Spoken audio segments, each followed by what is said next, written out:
Number 62. Suppose you want to measure resistances in the range of 10 ohms to 10 kilo ohms using a Wheatstone bridge that has R2 over R1 is equal to 2. Over what range R3 should be adjustable? All right. So basically, we're going to use the formula developed in the text. So it's simply going to be R2 over R1 is equal to Rx over now R sub 3. Okay.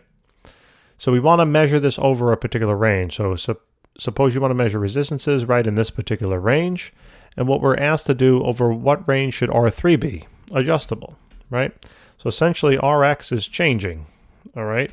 So we can basically plug in our little change factor there and plug in a little change factor here, all right? And what'll happen here is when you cross, whoop, that came with the denominator.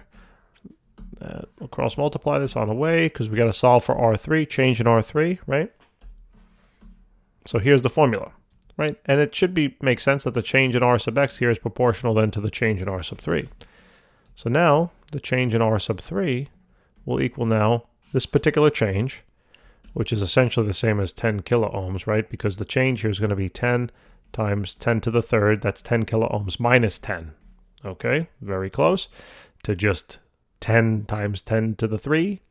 And multiplied by then R1 over R2 now. But notice, right, R1 over R2, they gave us R2 over R1. But they can't trick us. Just take the reciprocal of that. And that's all, right?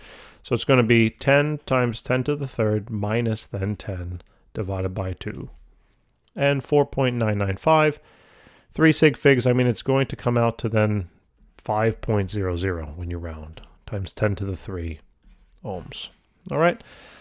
So, that's the range. All right, guys, thank you so much for tuning in. Please remember to help us out and subscribe, and I will see you soon. All right? Take care.